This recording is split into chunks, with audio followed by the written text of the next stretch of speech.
कैसे हो? आशा करता हूँ स्वस्थ और फिट होंगे। स्वागत है आपका वर्मा अकेडमी में वापस से, है ना। एक बार फिर से जो है मैं इसकी क्लास चैप्टर नंबर 12 लेके आया हूँ, उसके सारे इंपॉर्टेंट पॉइंट्स और सारे इंपॉर्टेंट क्वेश्चन लेकर आया हूँ जो एग्जाम के लिए काफी ज्यादा इंपॉर्टेंट है।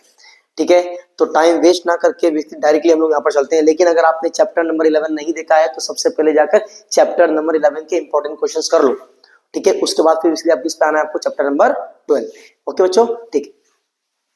तो चैप्टर नंबर 12 क्या है आपका? बायोटेक्नोलॉजी है क्लास, और ये सारे इंपॉर्टेंट क्वेश्चन आपको पढ़ के जानी चाहिए, है ना। अभी भी अच्छा खासा समय बचा है आपके पास बच्चे, तो आपको बेसिकली इन टॉपिक्स पे काफी ध्यान देकर जाना चाहिए। अपने अगर कुछ नहीं पढ़ा है ना तो भी अब बेसिकली क्या करना है आपको, इन टॉपिक्स को एटलीस्ट थोड़ा पढ़ के जाना है ना, ताकि आप पेपर में कुछ तो लिख पाओ, है ना।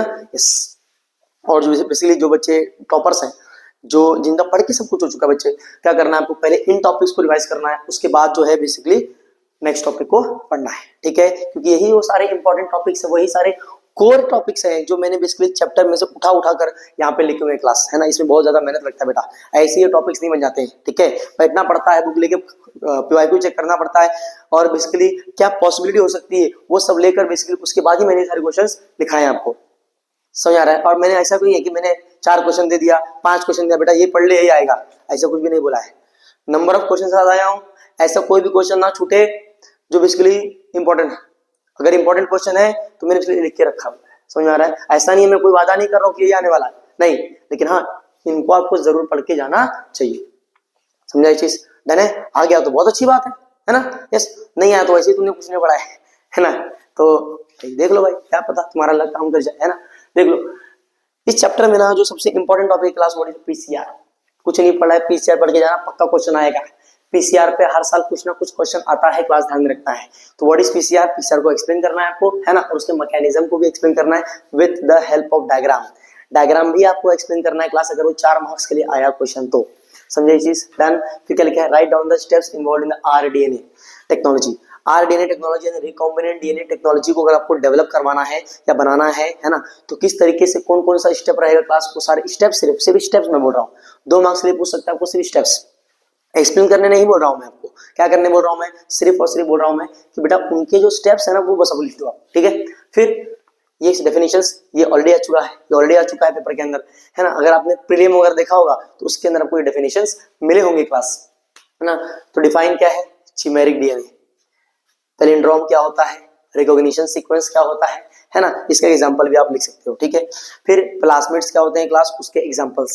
मोस्ट इंपोर्टेंट प्लाज्मिड्स प्लांट के लिए क्या होते हैं वो भी आपको ध्यान में रखना है, दैट इज PBr322, है ना। अगर फिर इन द ब्लैंक्स में आ जाए क्लास तो टिक मार देना भाई। PBr322 जो है वो सबसे ज्यादा जो है इस्तेमाल होने वाला प्लाज्मिड होता है। ठीक है, फिर क्राउन गॉल डिजीज जो है किससे होता है क्लास, ये भी ध्यान में रखना है, दैट इज एग्रोबैक्टीरियम ट्यूमिफेशियम नाम का बैक्टीरिया है जो बेसिकली क्राउन गॉल डिजीज करता है, जो कि एक तरीके का कैंसर है। इसके अंदर जो है वो टीआई प्लाज्मिड होता है, और यही टीआई प्लाज्मिड क्या कराता है, क्राउन गॉल डिजीज कराता है। ठीक है, ब्लंट एंड क्या होते हैं, स्टिकी एंड क्या होते हैं, भी आपको ध्यान में रखना है। इसके अलावा आपको ध्यान में रखना है क्लास जीन थेरेपी के बारे में, और उसके 2 टाइप्स हैं। कौन से 2 टाइप से क्लास, उसको कमेंट में जरूर करना है।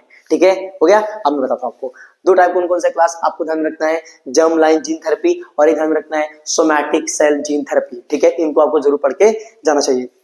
फिर इको आर फर्स्ट का रिकॉग्निशन सीक्वेंस क्लास GAATTC, है ना, 5 prime to 3 prime, 3 prime to 5 prime, ध्यान में रखना है क्लास। GAATTC के बारे में आपको पढ़ के जाना चाहिए, और कहाँ पर कट लगता है वो भी आपको ध्यान में रखना है। ठीक है, फिर प्रिंसिपल्स ऑफ बायोटेक्नोलॉजी क्या होता है, दैट इज आप जानते हो, जेनेटिक इंजीनियरिंग और केमिकल इंजीनियरिंग। जेनेटिक इंजीनियरिंग क्या होता है, केमिकल इंजीनियरिंग क्या होता है, इसका डेफिनेशन आपको पढ़ के जाना है। ठीक है, फिर ये डेफिनेशन कई बार एग्जाम में आया हुआ है, इस साल भी मैं बोल रहा हूँ ना, इनमें से पक्का कुछ ना कुछ आएगा ही आएगा, 100% लिख के ले लो आप, इनमें से आपको पक्का कुछ ना कुछ मिलेगा। क्यों? ट्रेंडी वही है भाई, इनमें से कुछ ना कुछ बनता ही बनता है क्वेश्चन। समझे, 1 मार्क्स का सिंपल क्वेश्चन बन जाता है। वैक्सीन क्या होता है, उसके एडवांटेजेस क्या होते हैं, ओरल वैक्सीन क्या होता है, एडिबल वैक्सीन क्या होता है। ठीक है, अच्छा अगर आपको ऐसा कुछ है, मतलब मान लो सर इसमें से कुछ टॉपिक्स है जो आपको समझ में नहीं आ रहे हैं, तो आप कमेंट सेक्शन में जरूर मेंशन करें कि सर मुझे ये टॉपिक नहीं आ रहा है ना।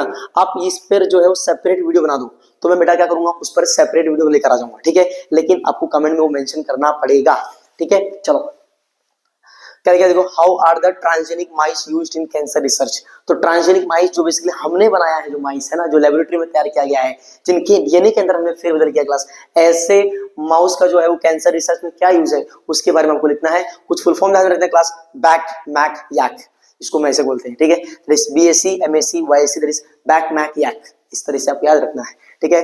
Bacterial artificial chromosome, mammalian artificial chromosome, yeast artificial chromosome, okay. फिर ध्यान रखना क्लास ह्यूमन इंसुलिन के ऊपर शॉर्ट नोट, ये बिल्कुल भी भूल के मत जाना, ठीक है। ह्यूमन इंसुलिन क्या होता है, कहाँ पर प्रोड्यूस होता है, कौन सा हार्मोन रिस्पॉन्सिबल होता है, ये सब चीज आपको ध्यान में रखना है, ठीक है ना। वीडियो अच्छी लगे तो अपने दोस्तों और से भी शेयर करना है क्लास, ठीक है, ताकि उनको भी जो है वो इंपॉर्टेंट क्वेश्चन मिल सके, समझे।